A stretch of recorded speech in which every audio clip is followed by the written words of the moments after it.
That's a band called Kirkadian from Northern Ireland. They're going to be big, I'm sure of it. They're young lads, and that's a song called, that's a demo actually, really.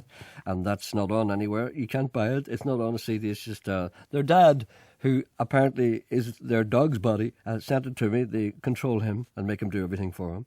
That's a song called Where I Want to Be. We'll hear more of them later. The number to ring if you want to contact this programme is 08459 555 678. My name is Gerald Michael Anderson, spinster of this parish. The email address is gerry.anderson@bbc.co.uk, and the text messaging service for those of you who perhaps need something to work out on or need to get rid of some of your inner hostility is 81771, is it? That's it, sorry. Why do I have these sudden lapses of memory? 81771. A gentleman writes to me and he said, Dear Papa Charlie, that's PC, I hear the good people of Botanic Avenue are upset about the number of al fresco blue bag gentlemen drinkers. You're not allowed to say tramp or alco anymore. I have some experience in this.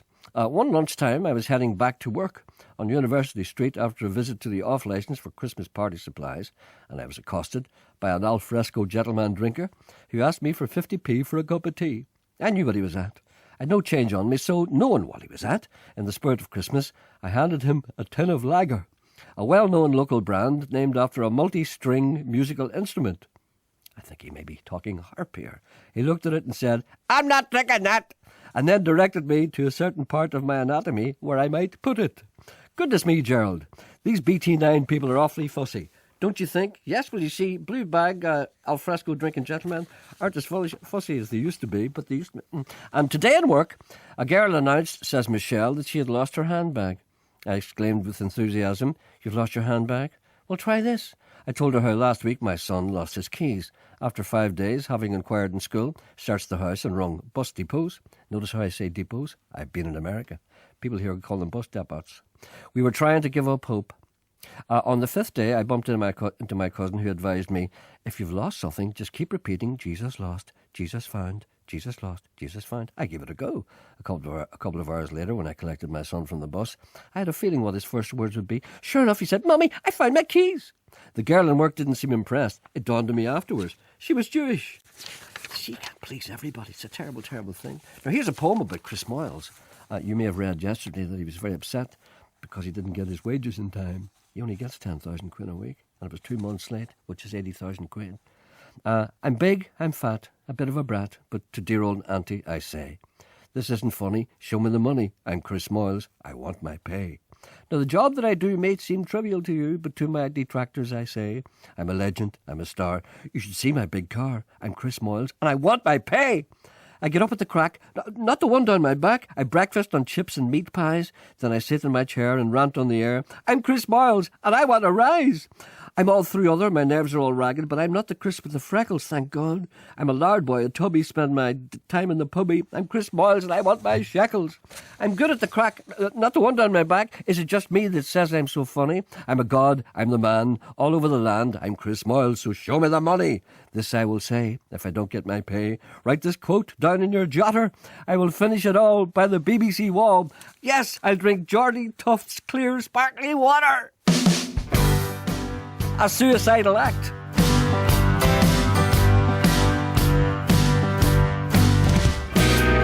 The senorita, a Spanish socialita, they call Sita when they're looking for fun.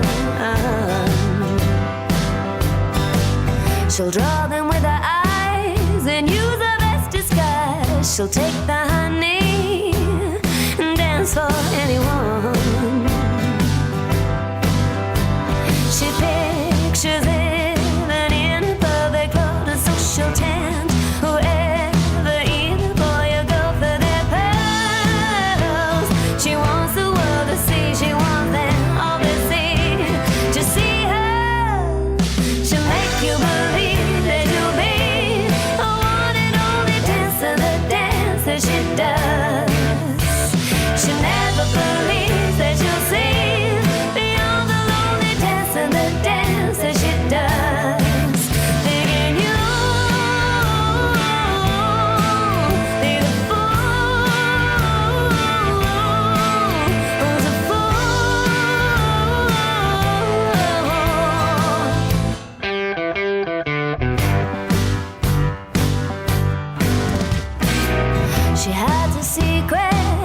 forever close she'll keep it, 'cause there's nowhere that she feels she belongs. She lives in limbo, but it wasn't always so, and she don't want no one to know where she came from. She pictures living in a perfect world, and so she'll tempt whoever, either boy or girl, for their pearls. She wants the world to see, she wants them all to see her. She'll make you believe that you'll be the one and only dancing the dance that she does. She never believes that she'll see beyond the lonely dance and the dance that she does. Thinking you be the fool, who's the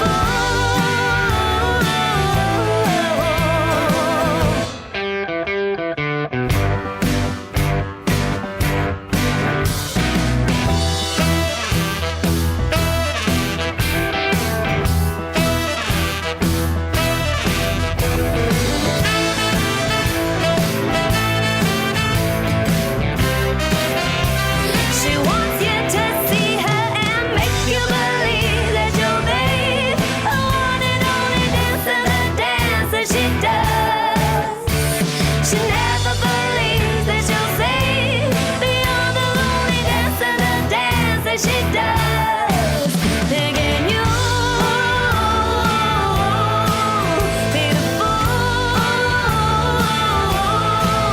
who's the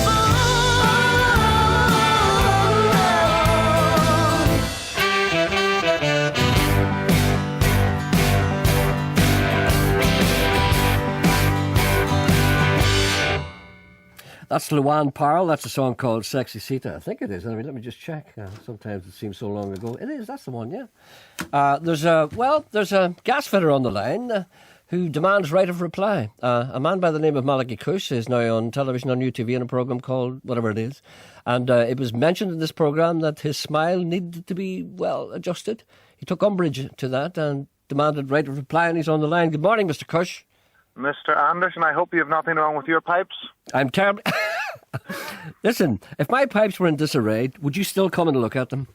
Well, I would look at them. Whether I would examine them or not is a different completely question, and I would need to consider that and maybe take some advice.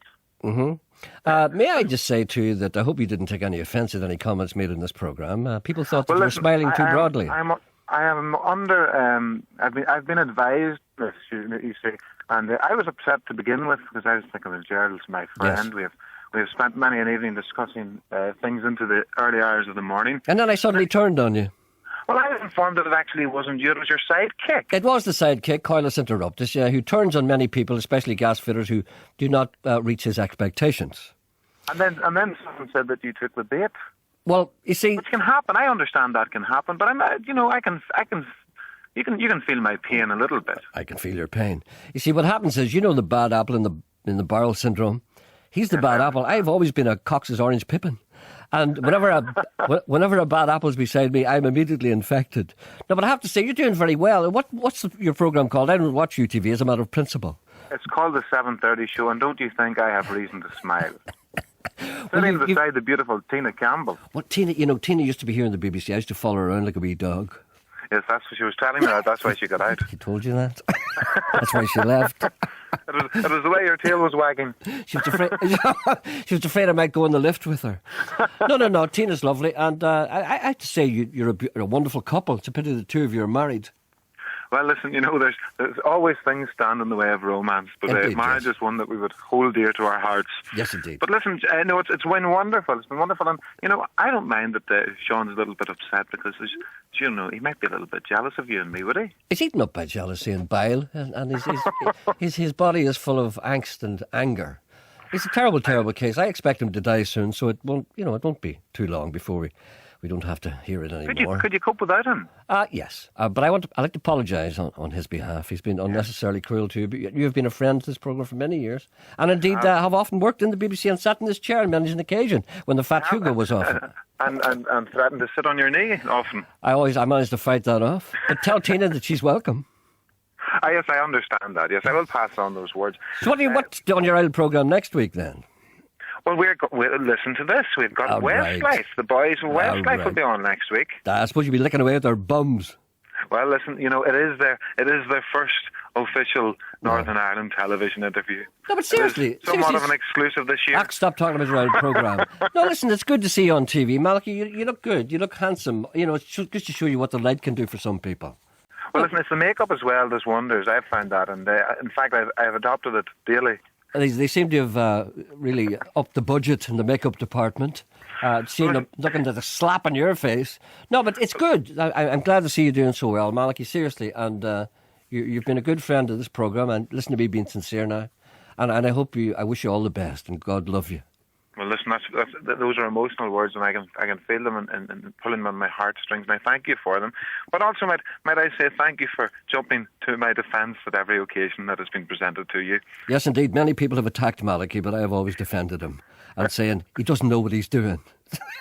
Well, listen, your words of advice have now paid off, as you can see. Yes, indeed. Yeah. You had to use your wooden stick, should I use another man's terms? That's right. Okay, and put me in line. But now I think they're starting to pay off. Okay, Malachy. God bless you, my son. Cheers, I'll see Michael. you May later. you have a wonderful life and a beautiful weekend. I don't have much time left, but I intend to enjoy it. Goodbye. Take care.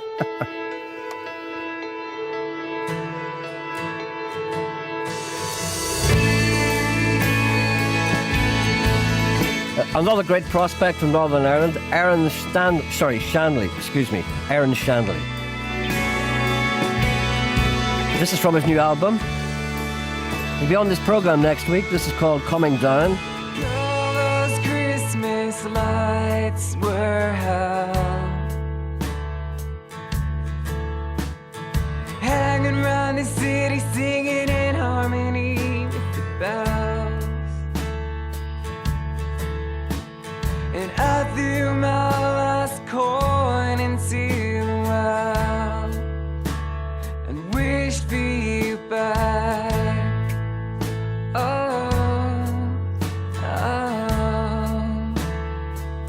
And I'm coming down, but I can't come over, 'cause I'm only coming down.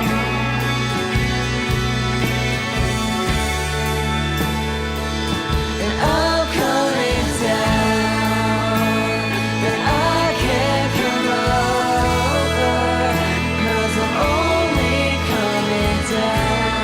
I'll let you know when it's over.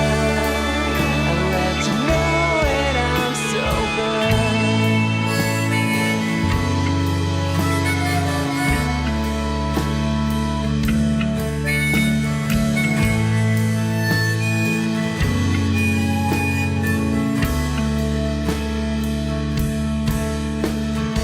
Girl, that snow was pretty for a while, till I watched it lie on that house we said goodbye. And I threw my whole wallet into the well, if I thought it'd bring you back, but no, it won't. And I'm coming down, but I can't come over, 'cause I'm only coming down.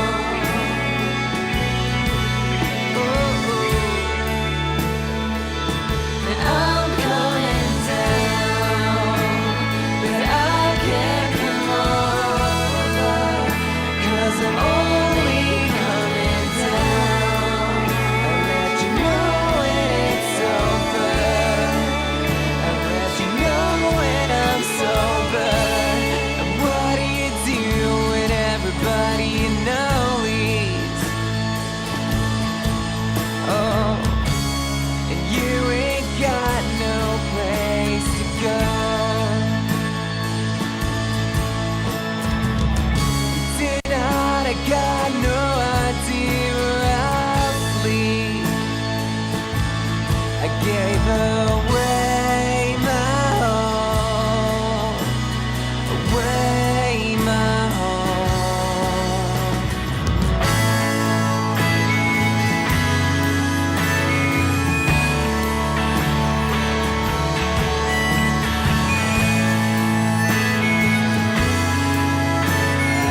That's Aaron Shanley. That's his new album, which is called Let the Sun In.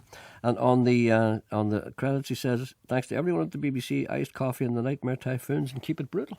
And he'll be doing an intimate gig in Belfast in the intimate. Did I just say intimate gig? In No Alibis Bookshop next Thursday night. And I'll be giving away a couple of tickets for that on Monday or Tuesday. A lady writes, there's an email from a gentleman who said, just watched your short snippet on TV tonight, and he wants to know, are there any bounds to my knowledge? No, my knowledge is limitless and boundless. Tom Elliott is looking for a deputy. That's the grey man. He's looking for somebody beige. Are you going to apply? Did you ever see such a collection of... I won't finish that sentence.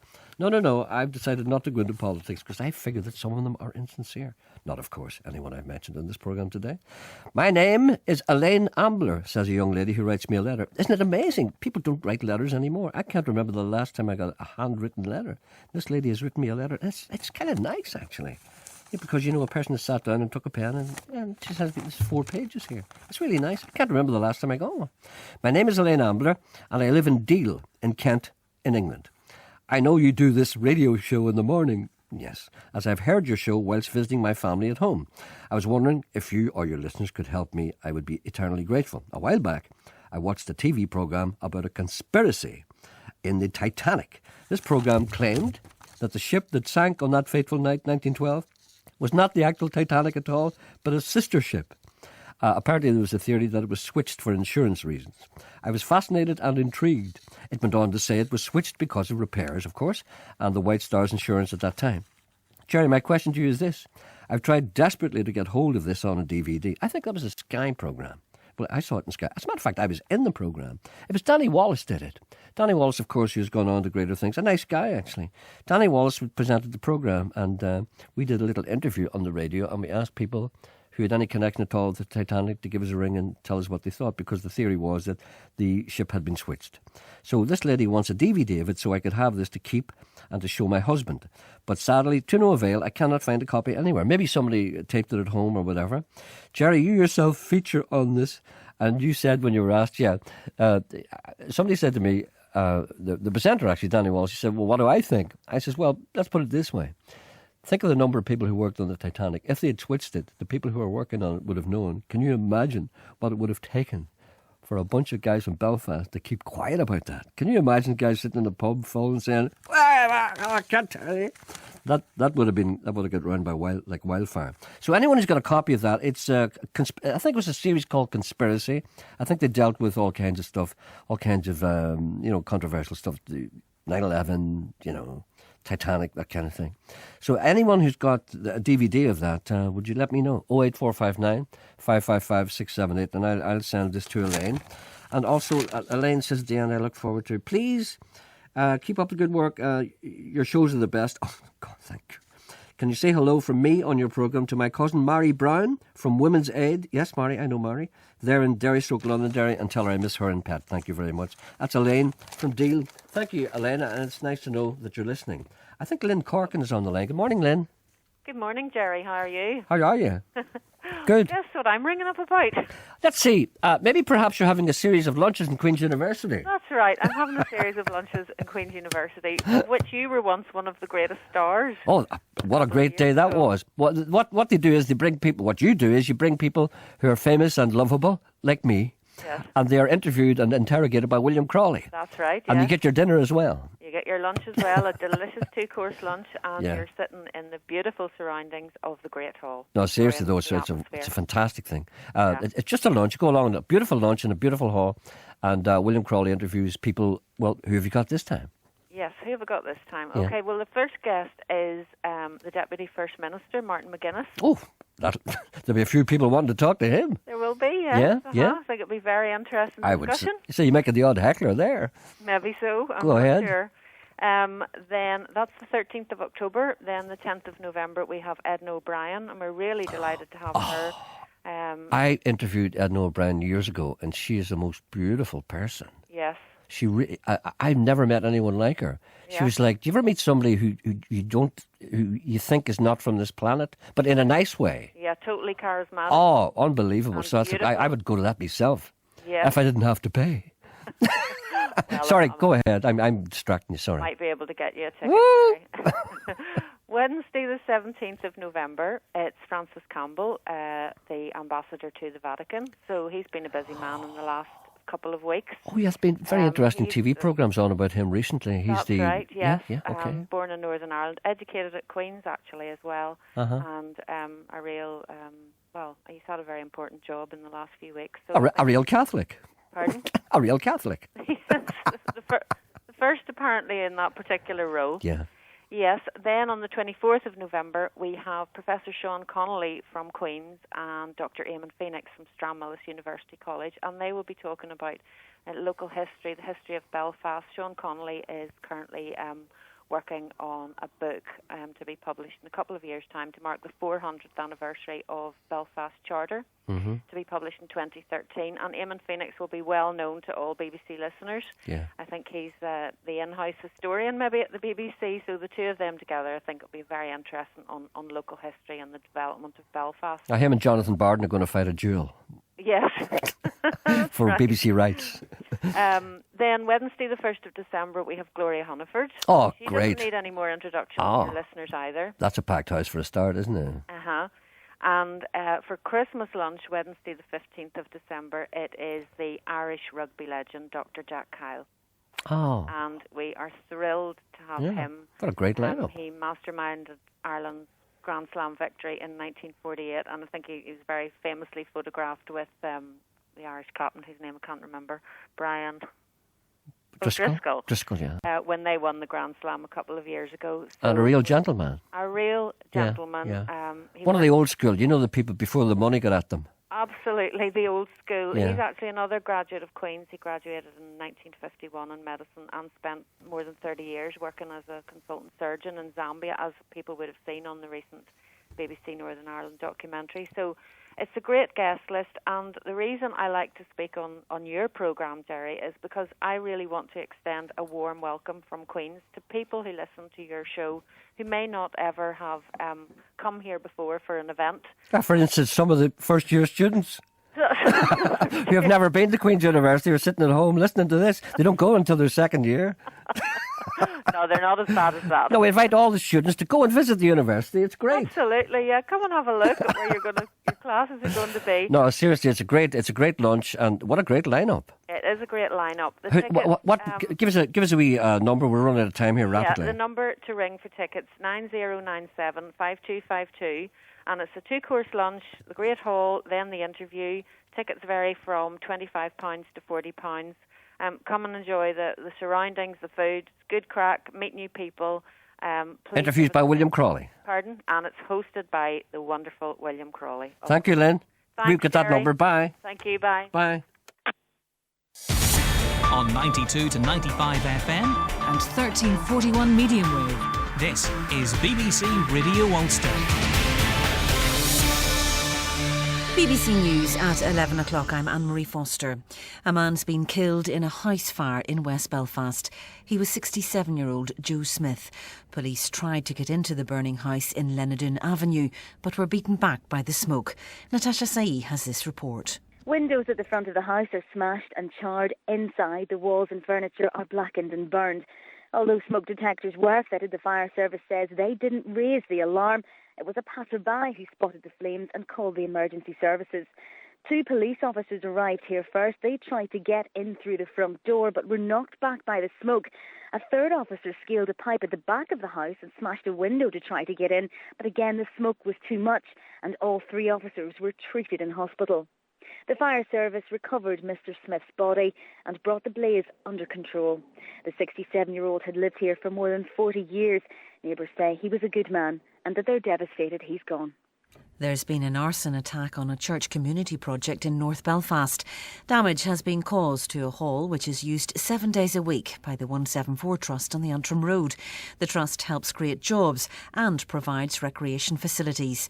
The Trust's director, the Reverend Bill Shaw, says flammable liquid was poured through a grill, then set alight. This is particularly disturbing because it's in our main hall, and it's a hall that's used 7 days a week by a whole variety of groups, from senior citizens to kiddies play groups and various cultural events, all of which are going to be disrupted certainly for the incoming week.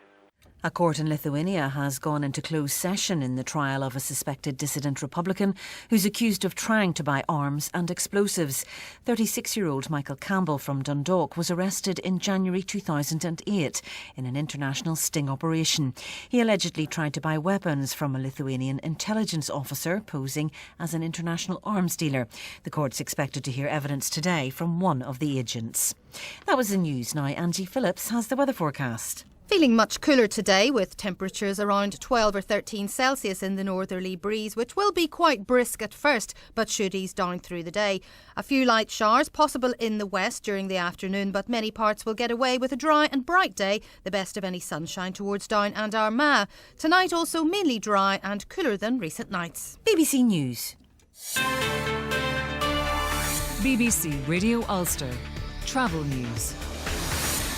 Work continues on the A5 Beltony Road near Omagh until 4:30 this afternoon, and tonight the M1 will be closed from junction 13 to junction 14 near Dungannon. That's from 11 p.m. until 6 tomorrow morning. Then looking ahead, resurfacing work is expected to start on Monday on the A26 Glenavy Road near Crumlin. Work there is due to last for about 4 weeks, so bear that in mind if you're travelling towards Aldergrove from the M1 at Moira. And finally, the Thomson Airlines flight from Reus has been delayed to 4 o'clock. Anne Jordan reporting. Travel news on BBC Radio Ulster. Thank you, welcome back. Talk back coming up at 12 o'clock. Wendy's here. Morning, Wendy. Hi, Gerry. What's in the programme today? How much would you pay to go to the doctor? I don't know. All depends what's wrong with me. I mean, it's one of the things that's being talked about, apparently. It's on the front of the Irish News today that's one of the things being talked about to deal with the cuts and so on. And that's what we'll be asking. How much would you pay? Should we pay for our prescriptions after all? You remember that stopped, but if we can't afford it, can we keep on doing it? So we'll be asking that kind of thing. And one of the other things I wondered was, did you get the lift up here? I did. Did you push the button yourself? No, there's a woman there. I thought that was her job. Because did you know that the lift button is dirtier than the lavatory seats? Really? Honestly. Well, I'm going to touch it with my toe the next I know, time. elbows, everything, but it is actually. That means I'm going to examine it carefully going down. Yeah, apparently lift buttons, coins are filthy. Most keyboards that are computers and just cash machines. I mean, there's one up the Ormo Road that has bird poo on it. So, are you prepared to touch those things with your hands? And Yes, I am. Do you go and wash them afterwards? No, I'm prepared to do anything. You hear the expression filthy lucre? That's you. Dirty money. I don't care how dirty it is, I'll just take it. And the other thing I wondered was, how did you get here today? Did you come in the car? No, I think what did I do? I walked. From Derry? No, I walked about 40 yards from a hotel. If you come up here, do you ever do a bit of car sharing? Never do that because you never know where people have been. Well, exactly. And I mean, they might want to listen to Chris Moyles or something, Oh, you can't have that. No. So we wondered about that because We're apparently... talking about carpools. Yeah, well, it's one of these things that's being encouraged. They're talking about it in Newry today, car sharing to get to work, cut down on the traffic and so on. But do you really want to share a car with somebody you don't know? No, I mean, you wouldn't be able to pick your nose and put your makeup on. At the same time? At the same time. Indeed. So that's what's coming up today. You've got a new programme starting on Monday, a new TV programme. I have, I'm back in the telly. Yeah. It's called In Your Corner. Don't tell no one, they'll go off his head. I know, that's the best bit.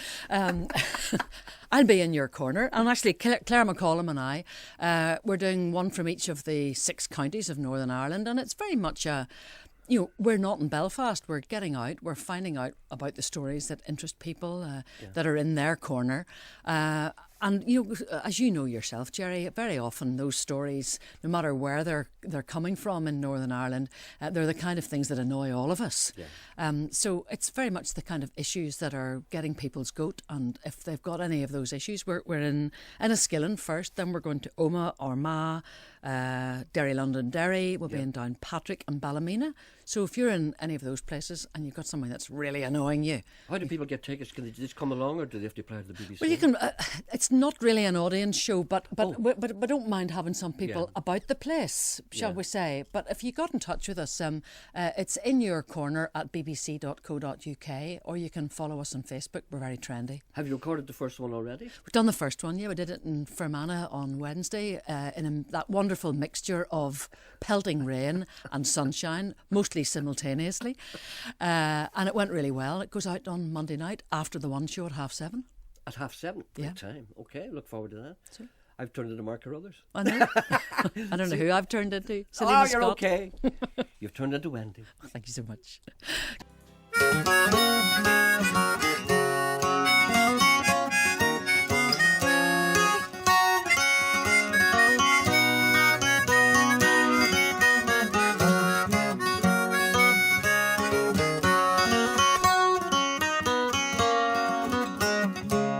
Oh, do you know her or do you not? This new Dauphin mistress that we have got. Agnes Savage is her name, and she hangs her coat upon the highest frame. Ready rifle-ra, ready rivalry. Monday morning when she comes in, she hangs her coat upon the highest pin. She turns around for to view her girl, saying, "Dammy Daffers, lay up your ends. Ready rifle-ra, ready rivalry." Lay up our hands, we will surely do. Our hands are steady and our hearts are true. Lay up our hands, we will surely do.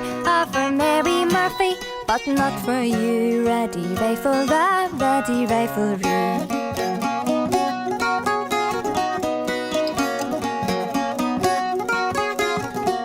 Oh, Mary Murphy, when you're going away, is it tomorrow or is it today? You leave us here with a broken heart, and there's no one left for to take your part. Ready rifle-ra, ready rivalry. Oh, Mary Murphy, when you're going away, it's every night, it's for you we'll pray. We'll follow you when you're far away, and we'll bring you back, and we'll make you stay. Ready rifle-ra, ready rivalry.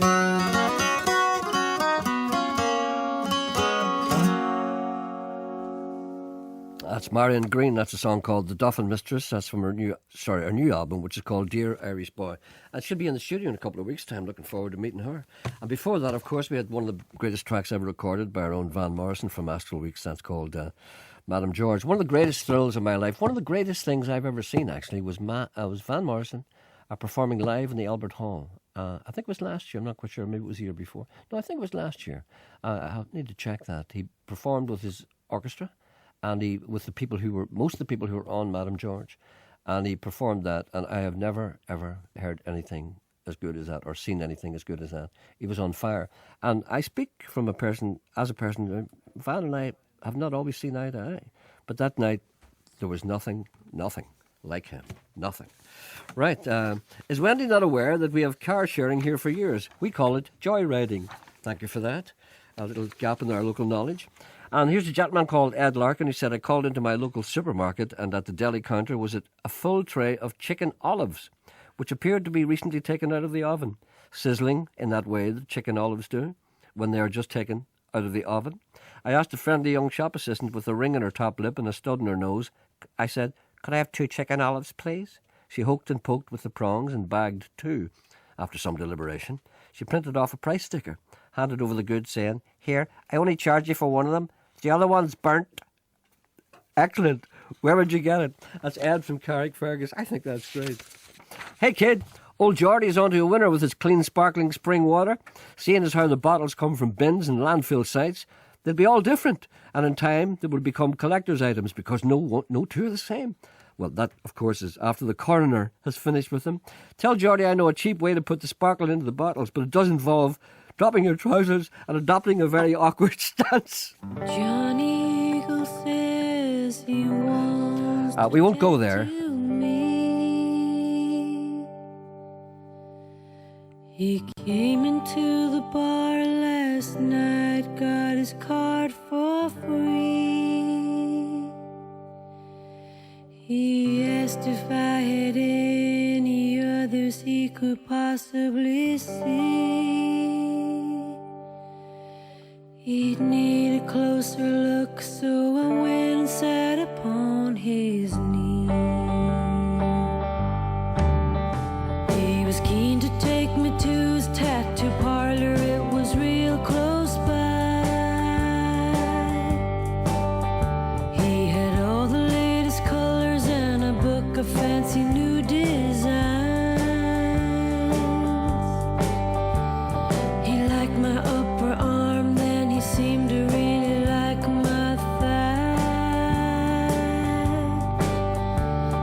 I didn't mind him looking, 'cause I never met a cooler guy. Johnny Eagle says he wants to tattoo me. I said I got no money, but he said that he'd do it for free. I like the look of him, I guess he likes the look of me. He's got a twinkle in his eye, and that twinkle's looking right at me. He came to pick me up at the beauty school in Oceanside. I was learning how to be a beautician in a really short time. I'd never had a fella come and pick me up there before. So when Johnny strutted in, you should have heard the jaws just hit the floor. Johnny Eagle says he wants to tattoo me. I said I got no money, and he said that he'd do it for free. Well, I like the look of him, I guess he likes the look of me. He's got a twinkle in his eye, and that twinkle's looking right at me.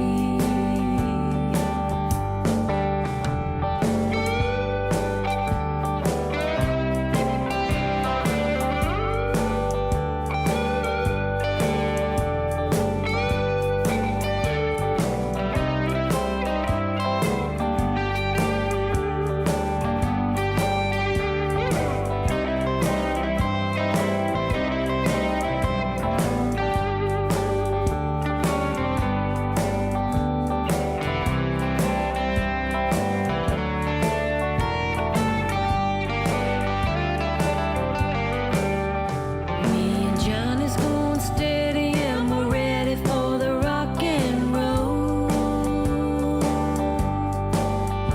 And he always takes me dancing and romancing and to movie shows.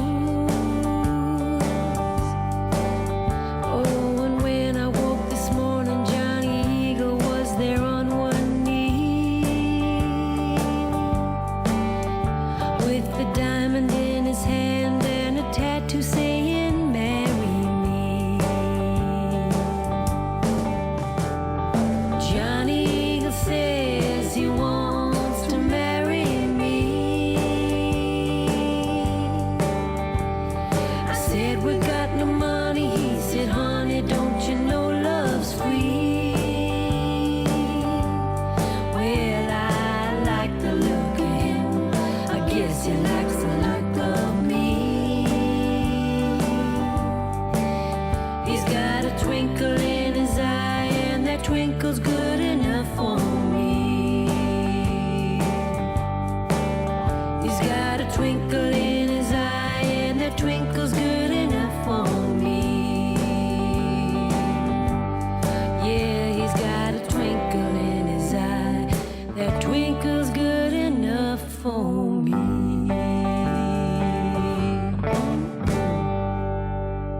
That's a record that I should play far more often. That's Brona Gallagher. That's a song called Johnny Eagle, and that's from her album, her Mercury Award-winning album, Precious Soul. I have to reluctantly turn to the text messages because the people demand it. Why is Gerry called the Maiden City? For the umpteenth time. It's called the Maiden City because its walls have never been breached. And I'm going no further than that. Work it out yourself. Sharon said, last night I went up and got a bottle of Geordie's lemonade, lemon and lime, naturally flavoured, sparkling Irish water. I took up Geordie a lot of hands last night, and he was happy as Laurie. And the water tasted fine. It was surprisingly clear. Well, that's the most you can expect. Malachy Cush is appearing in the Ard Owen Theatre tomorrow night with his band, and the Burnhaven on the 16th. Remember that? Put it in your diary. Hi, Gerry. My fine aunt Nan is getting on a bit, and she still writes letters. She listens to the programme every day. Say a big hello to her, but don't mention her age. I'll be killed. That's Fiona. I have not mentioned her age. Gerry, there was a song on before the band were on your show on Wednesday the 22nd of May. Sorry, not May. Last Wednesday the 22nd. I want to find out what that song was called and who sang it. I need a wee bit more than that because, what have I got? Some kind of encyclopedic mind? Gerry, you talked about a music event on the show yesterday. Can you repeat what it was? Well, it was the launch of Stephen Hall's album last night, and Stephen Hall is in the studio as we speak, tuning up. And what a great night that was, but I'll tell you more about that after more live music from Stephen Hall in about 5 minutes' time. Gerry, I am looking for a dark brown PVC window, 39 by 27 inches. Can anyone help? Gerry, I'm looking for £2 This is why I don't read the texts. I'm looking for £2 jam jars. Do any of your listeners know where I can get them? I will swap some small ones for the larger ones. How exciting can this get? Gerry, I have a friend who has a very precious 1985 cricket doll in need of repair. But any of your listeners know a doll hospital? Go. A gentleman writes to me, Aidan, he said, headbangery and hedonism, the double H or H for Catholics and for Manor Protestants. Headbangery and hedonism was visited upon the good people of Ulster last night when the great and the good of Ulster, of Radio Ulster, embarked upon a charity gig for the soon-to-be impoverished Chris Moyles. Notorious skinflint, rooted in antiquity, Sean Thaddeus Coyle played the role of MC. I missed that. In an attempt to avoid dipping into his pockets and address the crowd. Good evening, everyone, he said. Welcome to the Moyles-a-thon. Please give generously to the soon-to-be destitute radio DJ. Linda Bryan's piped up. I don't care how impoverished he is. I'm not paying to go to bed with him. No, Linda, replied Sean. Destitute. He's only on $500,000 a year. I think he's paid per weight. At that, the homegrown duchel, young Nolan, shrieked like a pterodactyl, as he normally does. What about me? What about me? What about me? Biggest show in the country! Biggest show in the country! Sean assuaged him. It's okay, fat boys. Fat boys too? We're having a raffle for radio presenters over £300 in weight. The indigenous fat boy sighed. He couldn't live without a foreign poker getting a bite of the pie. Sean adjusted his new diamond stud earrings that he'd had pierced specially for the occasion after Gerry bought him a 50-cent album and welcomed his showbiz pal Pat Jennings onto the stage and sycophantically greeted him with, Pat, we needed a safe pair of hands. No problem, Sean. Remember the time you ate the soft-boiled duck eggs in my kitchen? Yes, Pat, the yolk was good and runny, Sean reminisced with glazed eye. Sean, remember the bit trouble down your chin and stained your Pringle golf jumper, and you asked me had I anything to mop up the yolk? Soldiers. I can't do Pat. No way, Pat.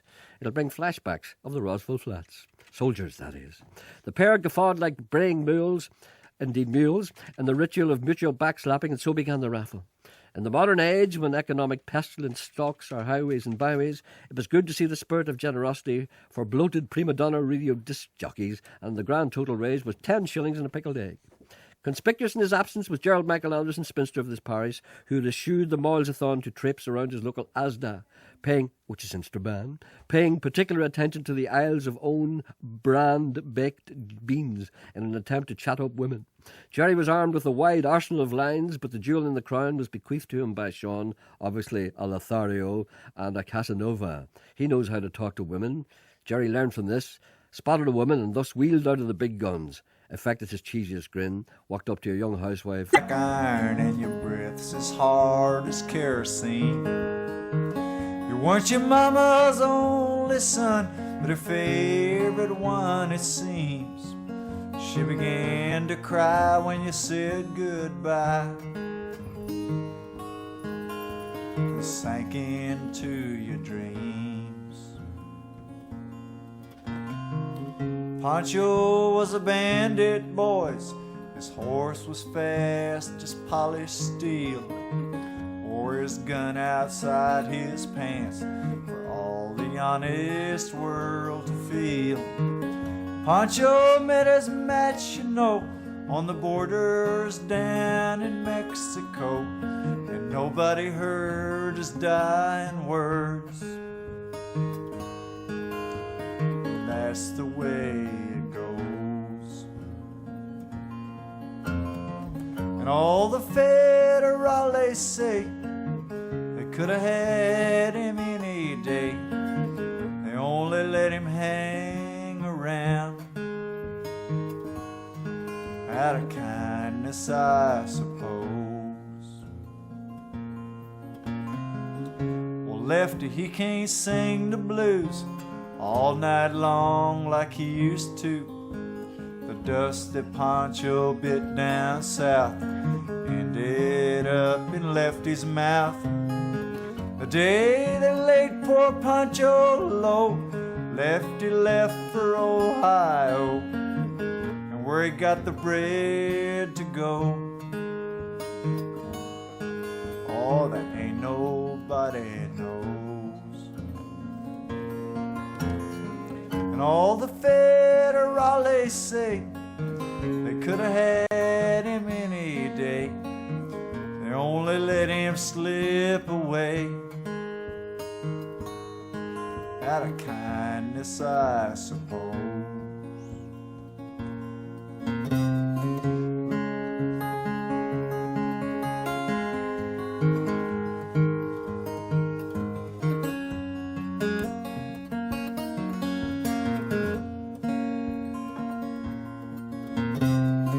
Well, the poets tell how Pancho felt. Lefty's living in a cheap hotel. The border's quiet and Cleveland's cold. So the story ends, we're told. Pancho needs your prayers, that's true. Save a few for Lefty too. He just did what he had to do. Oh, and now he's growing old. And all the federales say they could have had him any day, they only let him go so wrong out of kindness, I suppose. A few gray federales say they could have had him any day, they only let him go so wrong out of kindness, I suppose.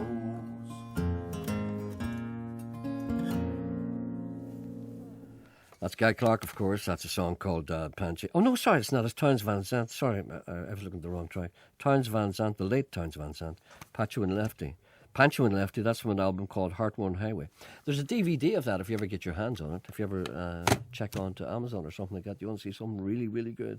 That's all the best country singers in the world, around about kind of late 70s, early 80s, when they're all at their peak. They're all kind of getting old now, and, as they say, milking it in Europe. We'll be going to Stephen Hall now in a moment. We've got a little technical problem, but we'll be there in about 5 minutes. Talking of that, gentleman who was at the Black Box last night during the launch of Stephen Hall's album, which is called Songs from the Moonshed. We'll be hearing a few tracks from that. Not as many as we thought we would have, but we'll hear a few later. Great gig last night, Gerry. So pleased to see the great and the good of Ulster Scots Irish gathered in Belfast for Freshers Week. Actually, it was really good because we had people from the Ulster Scots tradition, musical tradition. Willie Drennan was there. Ben Sands was there. Everybody was in together. Fair play to Stephen for going live with his music. I'm going to ask him this later. I think it was the first time he actually appeared in public with a band. And he said, the album is excellent and I really hope that this is just the start of something great for Stephen and the Moonshed Orchestra. Is that what they're called? My missus was completely starstruck after a chance meeting with Willie Drennan outside the gig. Unfortunately, we didn't have a pen, so we couldn't get his autograph. Anyway, apparently there are no plans for another Dander with Drennan series. Can you get this sorted with the movers and shakers of the BBC? So they won't even let Nolan on. Anyway, also, can you confirm the rumour that Horselips were playing in the John Hewitt round the corner from the Black Box last night? Yes, they were. They were playing for a Blas Kjol. Is it Blas Kjol? I don't know. I can't speak Irish. That Irish programme that's on, they were recording last night. I told the people about that. They had a choice. Yesterday, said Michelle, I went with my daughter to a meeting in school. A teacher started to give his welcome speech to us all, but he stopped when there was a loud crash of thunder. And then the rain fell very heavily. That was the day before yesterday. He, along with a few other parents, rushed over to the window. One lady shouted, "Oh my goodness!" Another lady repeated, "Oh my goodness!" My daughter and I walked over to the window, and my daughter said, "F me!" I roared with laughter and said, "That's what I was thinking. Am I a bad mother?" Yes, you are.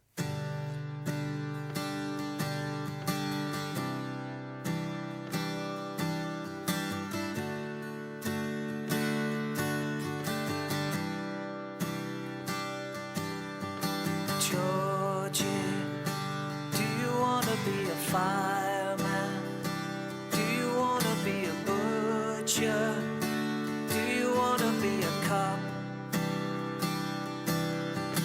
Georgie, do you wanna be a boatman? You could work at Harlem Wolfman. This could be the perfect start. Georgie, put that ball down in the kitchen. Wash your hands and stop your retching. Take those boots off in the house. Georgie, if you're gonna take the world on, then you gotta eat your spud, son. George, you're eating like a mouse. Daddy, after dinner will you show me how to score a goal and dummy? 'Cause I wanna be the best. Daddy, we could play and keep the ball off, challenging for the World Cup. Then we'll take on all the rest. Georgie, do you wanna be a fireman?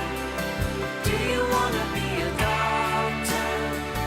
Do you wanna be a cop? Georgie, do you wanna be a teacher? Do you wanna be a preacher? Listen, everybody, stop.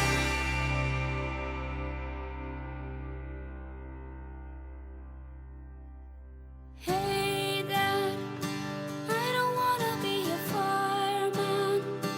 I don't wanna be a doctor. I don't wanna be a cop. Georgie, you don't have to be a fireman. You don't have to walk the beat. Boy, the world is at your feet.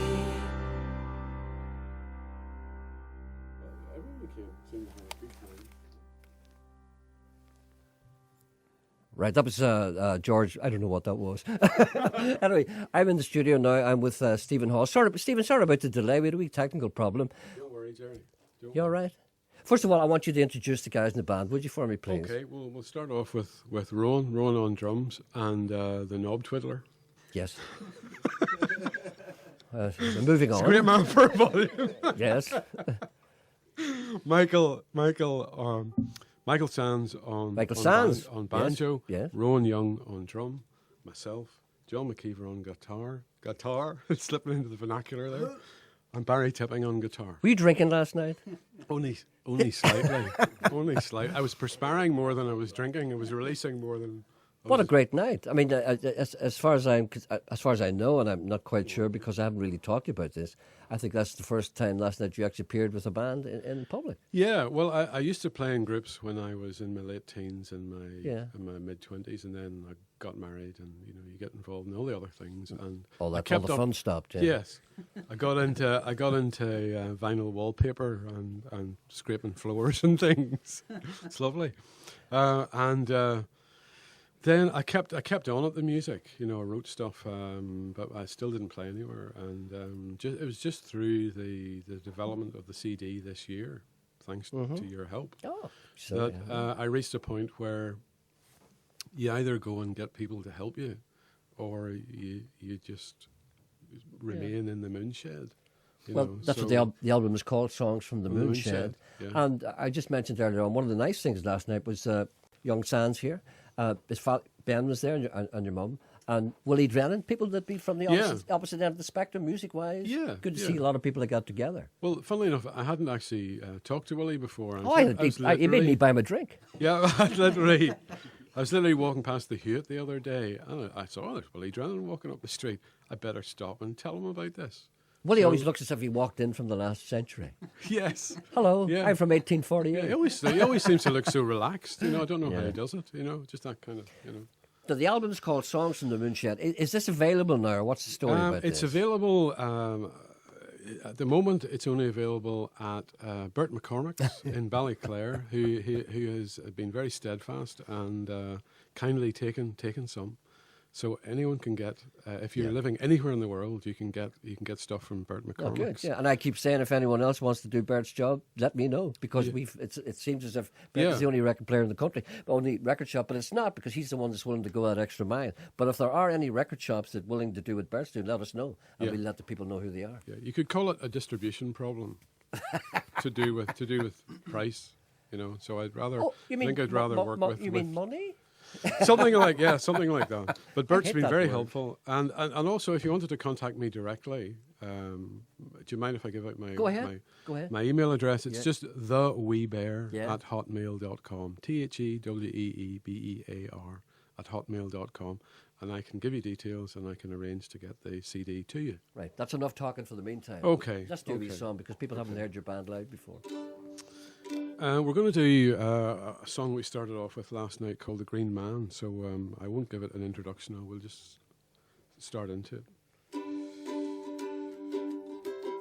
See, you haven't tuned your thing either.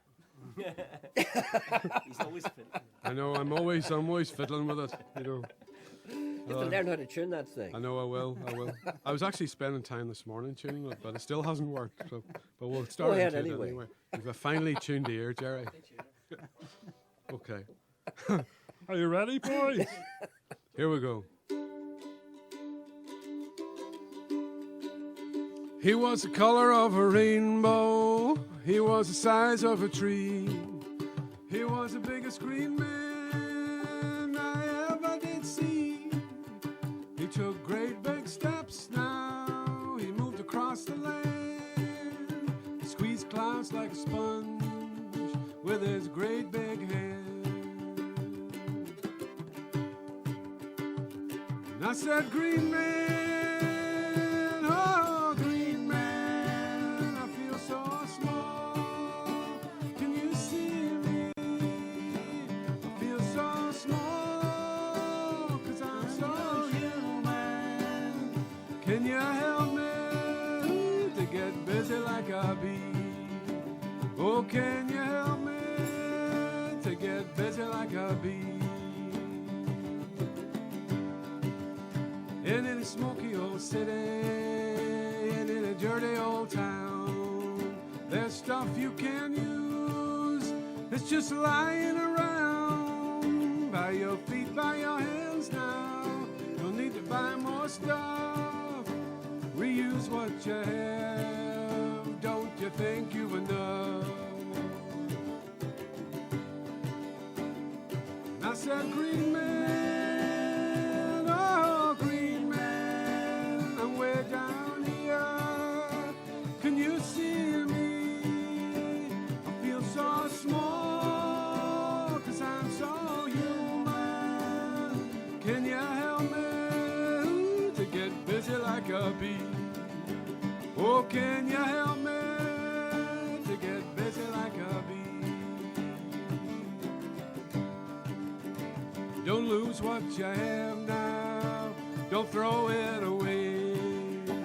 Go seek out the green man, it's coming your way.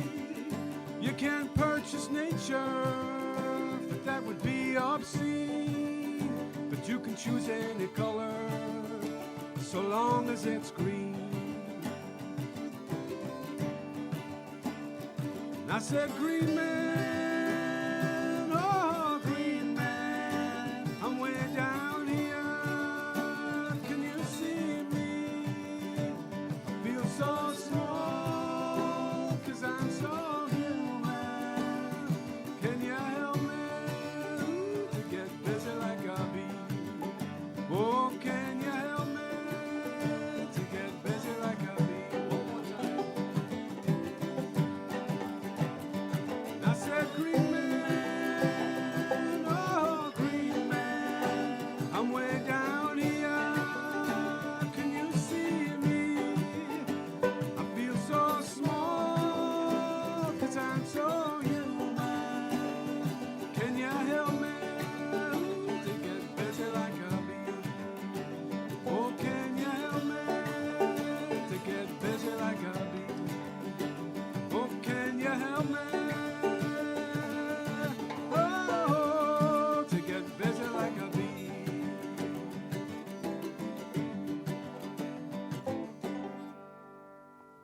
Excellent. Now, on the album Songs from the Moonshed, it's all your own material. Yeah. What are you conscious of? You're trying to do anything, or are you just writing individual songs? Do you have any kind of philosophy behind what you do? I tend to like songs that have some kind of core to them, so that they maybe on one level they work as a song, on another level they maybe work as a poem, so that the lyrics maybe have some meaning to them. I think a valuable thing that you do, and I've said this before, and I hope you don't mind me saying it again, there's a lot of rubbish talked about Ulster Scots, and it's become a figure of fun because of some people who've kind of politicised it, made it kind of, silly. But it's not that. It's a very important thing. And Ulster Scots identity is very, very integral to Northern Ireland and to America, everything. And I think you've got the right approach to it because you've got a human approach to it, and it's not a kind of a fussy approach, and it's very genuine. That's what I like about it. And I think you're going to do Ulster Scots, that whole Ulster Scots thing, the world of good. And there's people here from another tradition, the young Sands there. I mean, he's not from an Ulster Scots tradition. And it's good everybody's together. Yeah. It's people to join the party. It's good. Yeah, it's just, it's kind of where I'm coming from. I'm a whole mixture of things anyway, A hybrid. As you can see. I can tell by looking at you. Yeah, You need help. It's not, I mean, normally, I see the second head there, just hiding under the left I thought that was a shoulder. pimple. Yeah. Well, it is. It's crossbred with a boil. pimple. Yeah. I'm literally a whole mixture of things. My mother's from North Antrim. My Granny Ferguson's from Kilrats near Ballymoney. Yeah. But on my father's side of the family, he was born in Milford in County Donegal. He lived in Bray. My great grandfather was born in Canada, in Winnipeg. Yeah. So that has a big influence on me too. So you don't know if you're coming or going, really. yeah. So it has. So I'm a kind of a fusion, but I kind of have a deep suspicion that we all are hybrids, and we all have the potential to go through a gate and rediscover who we really are, rather than the modern packaging and labelling like products coming out of a factory. I think we actually have a choice. So that would be some of the things that I would write about. Is there only one particular song that would sum up that for you, or would give people an idea of what you're about? Well, the next song we were thinking of doing was Get Your Pig On. Maybe Get Your Pig On. That's not the one that would explain how you feel. Do that anyway. But we'll do Get Your Pig On. But it's coming from a different place in the sense of I was explaining last night that it's a song about a young woman standing with her child at a bus stop somewhere in North Antrim. Could be County Derry as well. County Derry. And she normally gets an Ulster bus, but on this particular occasion, this multicoloured, small, compact busy bus comes along. It's all like rainbow colours, and she's amazed. And she also has her pig with her, because she's taking it somewhere. Probably going to, the pig wants to visit its granny, and so they're waiting at the bus stop, and up drives this. And not only is it a multicoloured bus, it's being driven by Johnny Cash, even though he died some years ago. So that's influenced part of the vocal delivery, and also the mixture of the musical styles would be a kind of mishmash of things. And again, it's just whatever my wee ears heard as I was growing up. So it's just, I think, you just kind of mix it up. Okay, so here we go.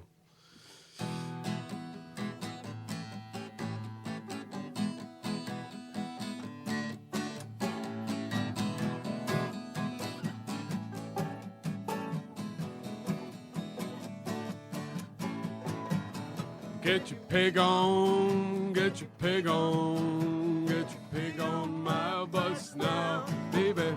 Get your pig on, get your pig on, get your pig on my bus now. Get your pig on now, get your pig on the bus. Keep him on the lead and I won't make no fuss. Keep your feet off the seats, keep your buggy by the stairs. Keep your pig on the floor and I just won't care. Baby, get your pig on, get your pig on, get your pig on my bus now, baby. Get your pig on, ooh, get your pig on, get your pig on my bus now. Ballymena, Ballymoney, Ballycastle, Yellow Man.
McLister's. Aye, the post office and chemist. I need to get a wee bit of embarkation cream for my granny. And a wee birthday card. She's 105 on Thursday. Smoked 60 a day all her life. Married 5 times. What a woman. Married toy boys, 3 of them. Then a woman. Then another woman who was a cage fighter with an enormous beard. My God. Granny was weird.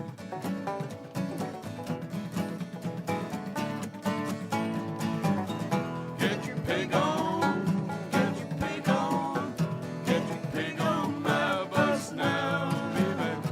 Get your pig on, oh, get your pig on, get your pig on my bus now, baby.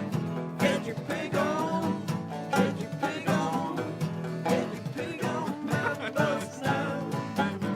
Get your pig on, oh, get your pig on, get your pig on my bus now, my bus now, my bus now.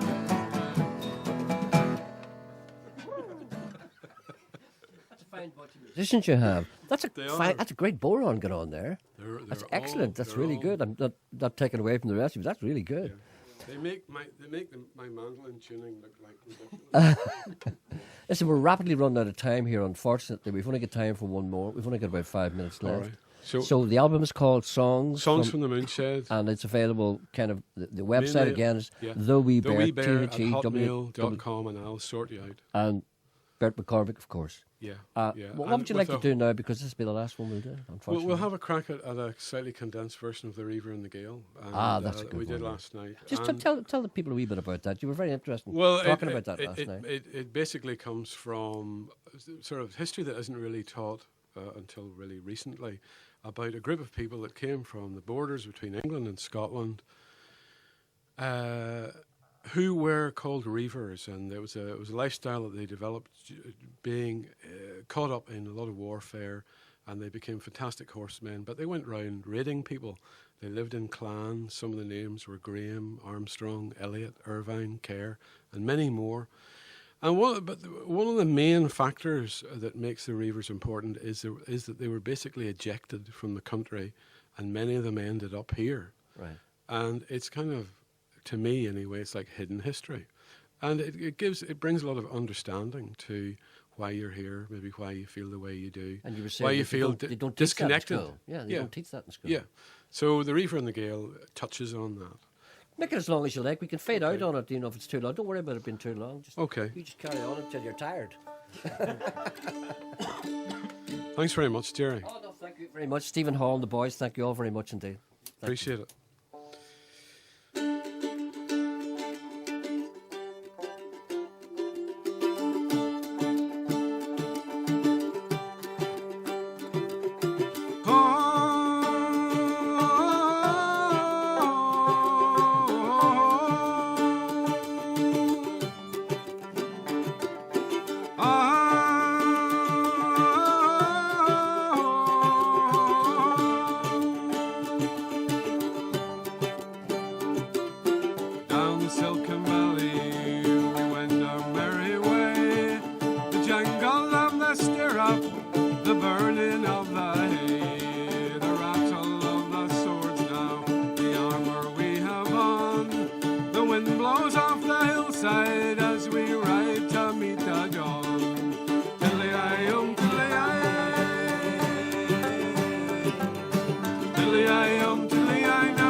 tiddly-i-um, tiddly-i-eh. Tiddly-i-um, tiddly-i now, boys. Oh, tiddly-i-um, tiddly-i now. Reaver and the gale. The reaver and the gale. Reaver and the gale. The reaver and the gale. It's hard to change our ways now, 300 years or more. Sent to farm in Ireland, or King James's warrior. The moon is on the moorland, we know the way to go. Through the misty sunlight, riding through that snow. Tiddly-i-um, tiddly-i-eh.